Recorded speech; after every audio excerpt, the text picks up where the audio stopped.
Em 1996, a China realizou testes de mísseis próximos a Taiwan como intimidação política. A resposta americana foi imediata. 2 grupos de porta-aviões navegaram em direção ao Estreito de Taiwan. A China recuou. Naquele momento, a mensagem era clara: Taiwan é uma linha que os Estados Unidos não permitem que seja cruzada. Mas por quê?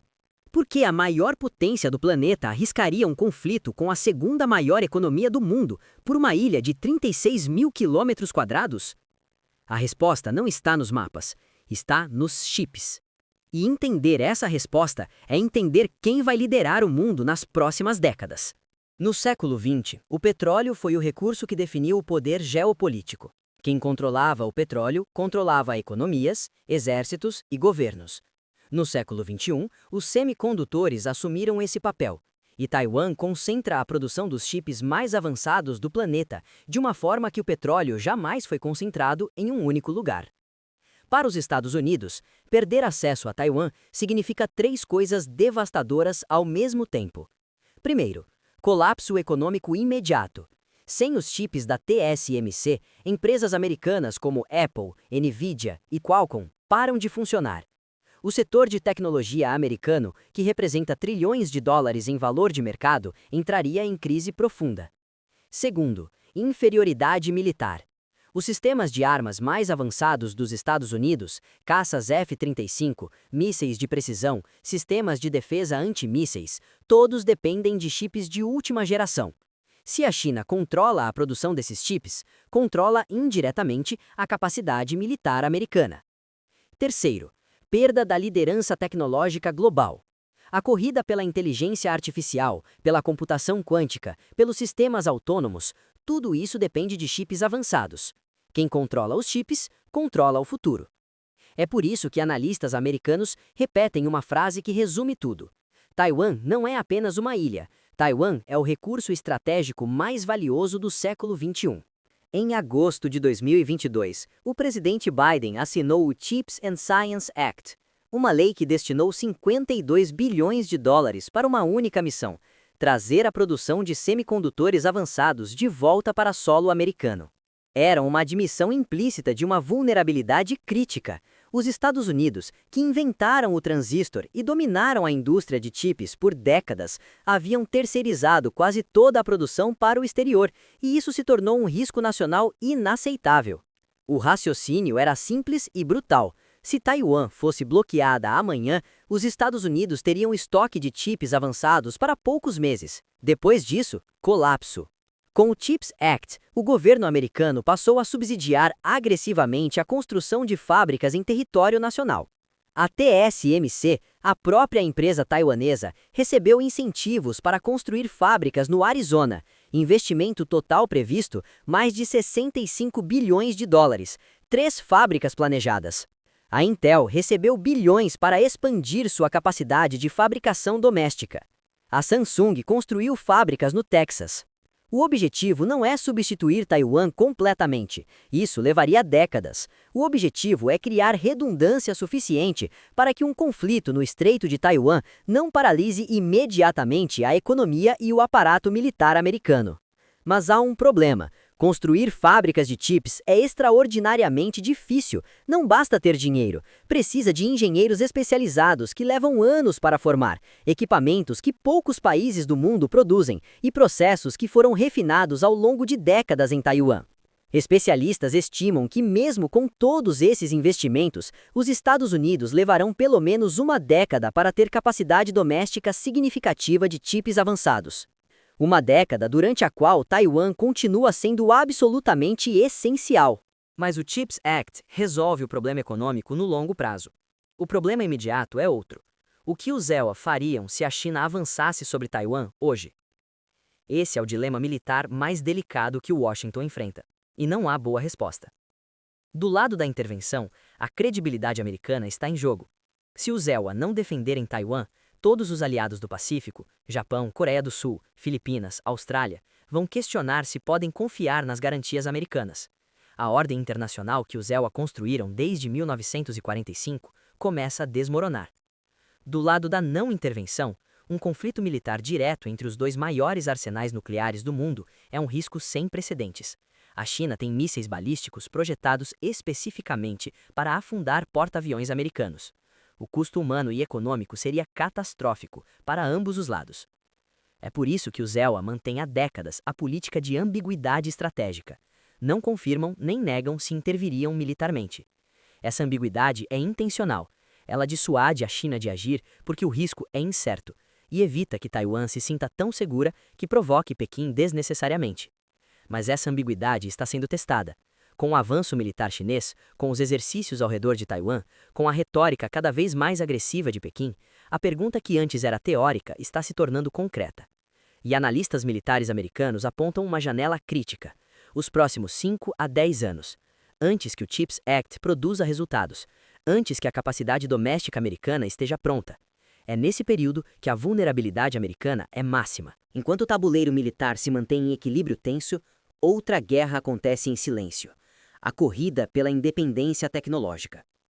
Os Estados Unidos perceberam que a dependência de Taiwan não pode ser resolvida apenas com fábricas. Precisa ser resolvida na raiz, nos equipamentos que fabricam os chips. E aqui há um ator que poucos mencionam, mas que é absolutamente central nessa história: a ASML, uma empresa holandesa que fabrica as máquinas de litografia EUV. Máquinas que custam mais de 200 milhões de dólares cada. Máquinas sem as quais nenhuma fábrica no mundo consegue produzir chips avançados. A ASML é um monopólio. Não existe alternativa. E os Estados Unidos pressionaram com sucesso para que a ASML não vendesse suas máquinas mais avançadas para a China. Isso significa que mesmo que a China domine Taiwan militarmente, ela não conseguiria imediatamente replicar a capacidade produtiva da TSMC, porque não teria os equipamentos necessários. É uma aposta calculada. Se a China não pode fabricar os chips mais avançados, e se os SA controlam o acesso às máquinas que permitem essa fabricação, então a hegemonia tecnológica americana tem uma proteção adicional, além da militar.